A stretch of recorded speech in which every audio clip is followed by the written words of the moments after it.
రైతులు పెరుగుతున్నాయో తగ్గుతున్నాయో మీ అందరికీ తెలుసు. కానీ కమ్యూనికేషన్ అన్నది ఎంత స్పీడ్గా ముందుకెళ్తుందో మనందరికీ తెలుసు. అయితే టెక్నాలజీ పెరుగుతున్న టెక్నాలజీ దృష్ట్యా అది మనకు ఉపయోగపడాలి. కానీ రోజు రోజుకి పెరుగుతున్న టెక్నాలజీ అది కొత్త పుంతలు దొక్కి ఓవరాల్గా చెప్పాలంటే మన మనుగడకే ప్రశ్నార్థకంగా మారే పరిస్థితి ఈరోజు రాకూడదు అనే ఒకే ఒక ఉద్దేశంతో ఈరోజు ఈ కార్యక్రమాన్ని ఏర్పాటు చేయడం జరిగింది.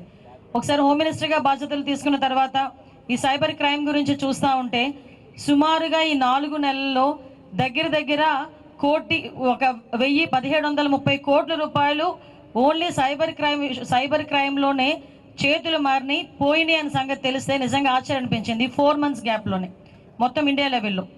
అంటే ఒక అవేర్నెస్ ప్రోగ్రామ్స్ ఉన్నాయి, సైబర్ క్రైమ్ కోఆర్డినేషన్ సెంటర్స్ ఉన్నాయి, 1930 కాల్ సెంటర్ నెంబర్ ఉంది. ఇవన్నీ ఉండి కూడా పోనీ ఎవరో చిన్నపిల్లలు లేకపోతే చదువు లేని వాళ్ళు ఈ సైబర్ క్రైమ్లో ఇన్వాల్వ్ అవుతున్నారు, లేకపోతే వాళ్ళు బారిన పడుతున్నారు అన్నది కాకుండా పెద్ద పెద్ద డాక్టర్స్, ఐపీఎస్ ఆఫీసర్స్, ఐఏఎస్ ఆఫీసర్సే ఈ సైబర్ క్రైమ్ బారిన పడడం అన్నది చూస్తూ ఉంటే ఇది ఎంత మేరకు పెరిగిపోయిందో మనందరం కూడా అర్థం చేసుకోవచ్చు.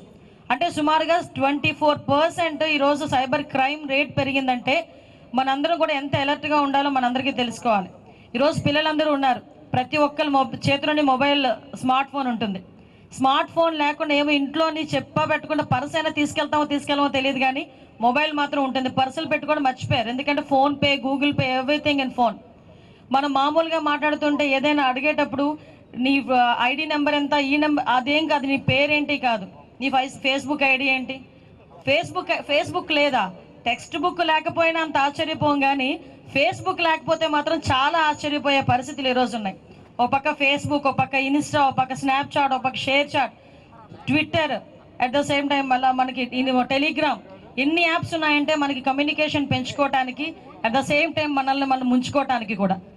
అంటే అన్ని యాప్స్ నుంచి మన తాలూకా ఇన్ఫర్మేషన్ని మనమే ఇంకొకరికి బయటకు పెడుతున్నాం.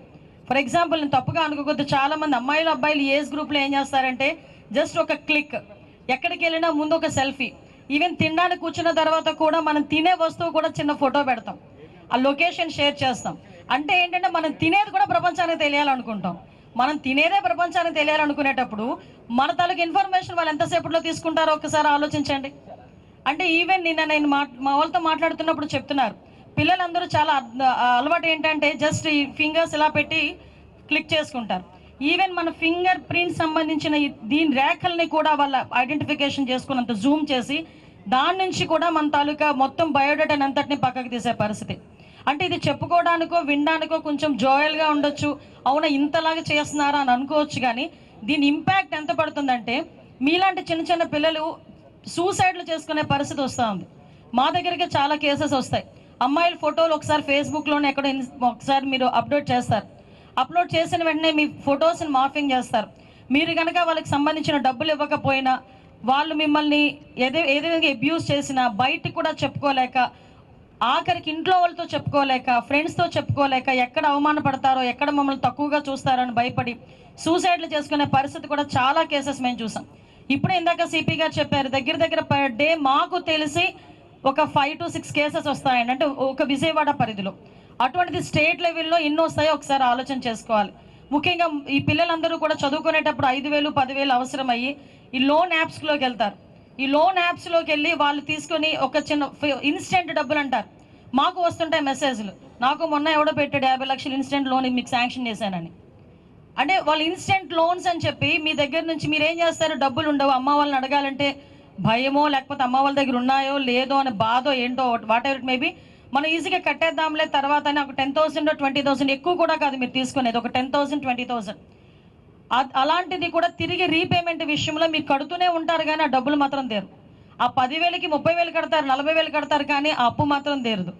డెఫినెట్గా వాళ్ళు ఏం చేస్తారంటే ఈవెన్ ఒక క్లిక్, నిన్న మా వాళ్ళు చూపిస్తే నిజంగా ఆశ్చర్యం అనిపించింది, ఒక క్లిక్ మీ కాంటాక్ట్స్ అన్నీ కూడా వాళ్ళ చేతుల్లో ఉంటాయి. మీ తాలూకా పేరెంట్స్కో, మీ తాలూకా రిలేటివ్స్కో, వాళ్ళందరికీ కూడా మీ ఫొటోస్ మాఫ్ చేసి పెడతామని చెప్పి ఒక బీటెక్ స్టూడెంట్, ఒక అమ్మాయి నా దగ్గరికి, ఒక అమ్మాయి సూసైడ్ చేసుకుంది వైజాగ్లో లాస్ట్ ఒక 2 years బ్యాక్. ఏంటంటే ఇదే సిచ్యువేషన్. అంటే మేము ఎందుకు చెప్తున్నామంటే వాళ్ళు అలా బెదిరించి మీ దగ్గర నుంచి డబ్బులు తీసుకోవటం కానీ, మీ పేరెంట్స్ని బెదిరించి ఆ డబ్బులు తీసుకోవటం కానీ, ఇది ఒక క్రైమ్ విపరీతంగా పెరిగింది. ఇలాంటివనే కాకుండా హనీ ట్రాప్స్, ఇవన్నీ కూడా ఒక్కొక్కటి రోజు రోజుకి టెక్నాలజీ పెరుగుతోంది. నేనేమంటానంటే ఈరోజు మన డిపార్ట్మెంట్ వాళ్ళు ఒక మంచి ఇనిషియేషన్ తీసుకున్నారు. ఈ ఇనిషియేషన్ అన్నది ఏదో మనం కూర్చొని ఒక అవేర్నెస్ క్రియేట్ చేసాము, ఒక యాప్ క్రియేట్ చేసాము అన్నది కాకుండా, ఒక వాక్ మనం పెట్టామన్నది కాకుండా, వాట్ ఎవర్ ఇట్స్ మనం ఇప్పుడు సైబర్ సోల్జర్స్ అన్నది మనం రెడీ చేసుకుంటున్నాము. ఈ సైబర్ సోల్జర్స్లో అవేర్నెస్ పెరగాలి, అట్ ద సేమ్ టైం మన దగ్గర కూడా టెక్నికల్ సపోర్ట్ కూడా పెరగాలి. ఎందుకంటే ఈరోజు మొత్తం స్టేట్ లెవెల్లో సైబర్ పోలీస్ స్టేషన్స్ అయితే డిస్ట్రిక్ట్కి ఒకటి ఉంది. ఆ డిస్ట్రిక్ట్కి ఒకటి ఉన్న సైబర్ పోలీస్ స్టేషన్స్లో ఒక సిఐ క్యాడర్ మాత్రమే, ఒక ఆఫీసర్, వాళ్ళకి ఒక 2-3 కానిస్టేబుల్స్ని మనం పెట్టుకున్నాం. కానీ ఈ సైబర్ సెల్ అనేది నాకు తెలిసి ఒక 3 దగ్గర 4 దగ్గర కొంచెం యాక్టివేట్లో ఉంది. బట్ నేనేమంటానంటే ప్రతి జిల్లాలోని కూడా ఈ సైబర్ సెల్ ఓపెన్ చేయాలి, సైబర్ సెల్ యాక్టివేట్లోకి రావాలి. ఈ సైబర్ సెల్కి సంబంధించి సైబర్ పోలీస్ స్టేషన్లో కూడా మనందరం కూడా ఒక అఫీషియల్గా టెక్నికల్గా సపోర్ట్ చేసే ఒక టీమ్ని రెడీ చేసుకొని, ఎస్పెషల్లీ సైబర్ క్రైమ్ మనం అనుకోవచ్చు రోజు రోజుకి క్రైమ్ పెరుగుతుందంటే ఈ సైబర్ క్రైమ్స్లోని ఉన్న వ్యవహారంలోని గాంజా కూడా, డ్రగ్స్ కూడా విపరీతంగా పెరుగుతున్నాయి. అంటే ఓవరాల్గా చెప్పాలంటే మన ఫ్యూచర్ని మనమే చేతులతో నిలిపేసుకునేటట్టుగా చేసే పరిస్థితి ఈరోజు మనకు కనిపిస్తూ ఉంది. ఎవడో మనల్ని చెడగొట్టక్కర్లే, మన ఫోనే మనల్ని చెడగొడుతుంది ఈరోజు, మనం యూజ్ చేసే యాపే మనల్ని చెడగొడుతుంది ఈరోజు. మన భవిష్యత్తుని ఎవడో పాడు చేయక్కర్లే, ఈరోజు మనకి మనమే పాడు చేసుకునే టూల్స్ అన్నీ కూడా మన మొబైల్లో ఉన్నాయి. అన్నెసరీ క్లిక్స్, ఇందాక ఎవరో అక్కడ పెట్టారు, థింక్ వన్స్ క్లిక్ వన్స్ అని చెప్పి. అంటే ఒక్కసారి అదొకటి. Next break the silence. ముందు సైలెన్స్ని బ్రేక్ చేయండి. చాలామంది ఆడపిల్లలు, ముఖ్యంగా మగపిల్లలు కూడా ఇంట్లో తెలిస్తే ఏమవుతుందో, మన రిలేటివ్స్కి తెలిస్తే ఏమవుతుందో, ఫ్రెండ్స్కి తెలిస్తే ఏమవుతుందో. కొంతమంది నా దగ్గరికి వస్తారు, doctors, lawyers, IAS officer, IPS ఆఫీసర్లే, మేడం మా పేర్లు బయటకు చెప్పకండి.